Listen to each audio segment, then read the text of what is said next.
Salam sejahtera bagi kita semua. Di sini kami kelompok 6 ingin mempresentasikan hasil laporan kami yang berjudul Analisis Tingkat Kemiskinan.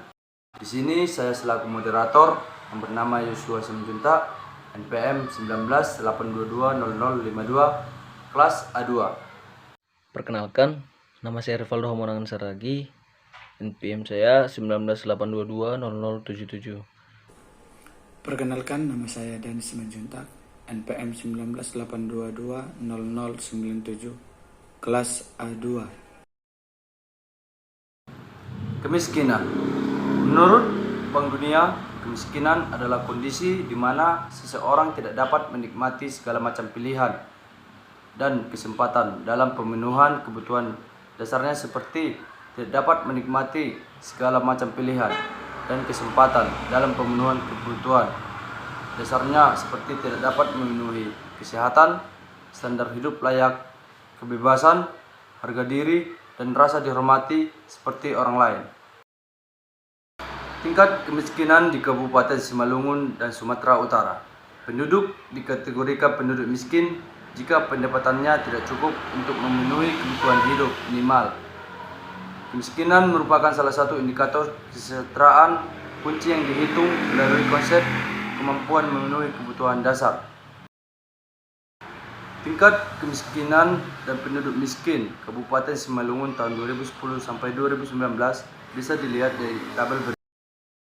Tingkat kemiskinan dan penduduk miskin Provinsi Sumatera Utara bisa dilihat di tabel berikut.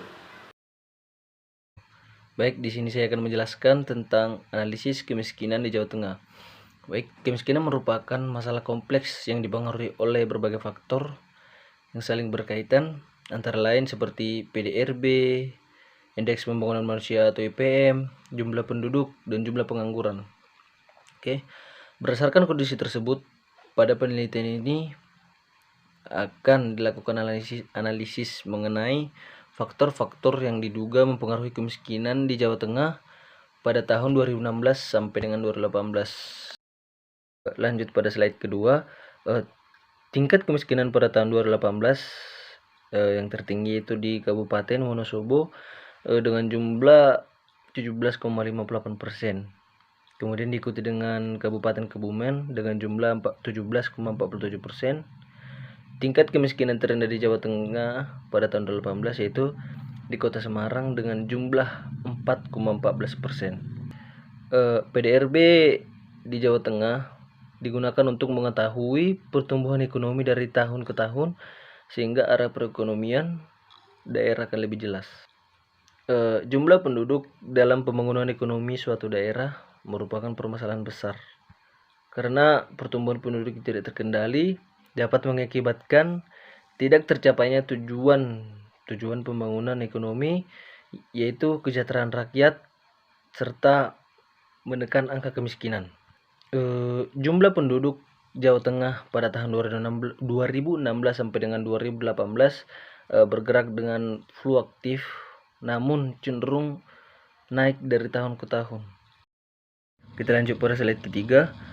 Faktor lain yang berpengaruh terhadap kemiskinan adalah pengangguran. Salah satu unsur yang menentukan kemakmuran suatu masyarakat adalah tingkat pendapatan. Pendapatan masyarakat mencapai maksimum apabila kondisi tingkat pengangguran kerja atau tenaga kerja itu full atau penuh gitu.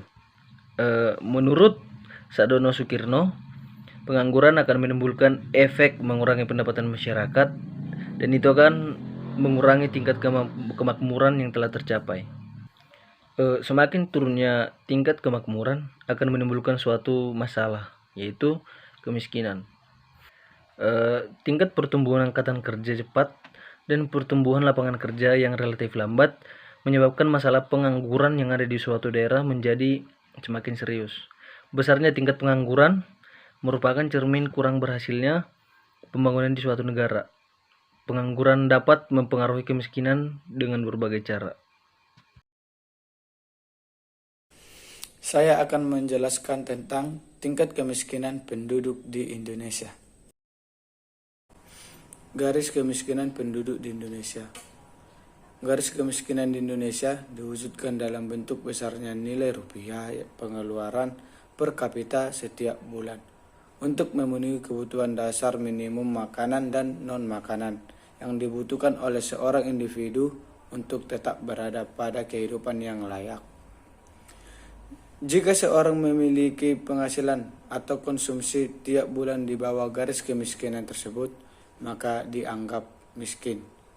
Berbagai upaya penanggulangan kemiskinan yang telah diambil pemerintah berfokus pada peningkatan pertumbuhan ekonomi yang berkualitas melalui upaya padat karya, perdagangan ekspor serta pengembangan UMKM, peningkatan akses terhadap kebutuhan dasar seperti pendidikan dan kesehatan, pemberdayaan masyarakat lewat Program Nasional Pemberdayaan Masyarakat atau PNPM yang bertujuan untuk membuka kesempatan berpartisipasi bagi masyarakat miskin dalam proses pembangunan dan meningkatkan peluang dan posisi tawar masyarakat miskin. Perbaikin sistem bantuan dan jaminan sosial lewat program Keluarga Harapan atau PKH. Dapat kita lihat pada tabel berikut jumlah penduduk miskin di Indonesia pada tahun 2010 sampai dengan 2014.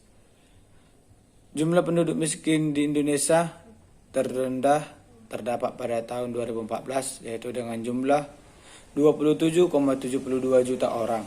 Sedangkan jumlah penduduk miskin tertinggi itu terdapat pada tahun 2010 dengan jumlah 31,2 juta orang. Mungkin cukup sekian video presentasi kami dari kelompok 6. Jika ada kesalahan kata maupun pengucapan, kami mohon maaf. Selamat siang dan sampai jumpa kembali.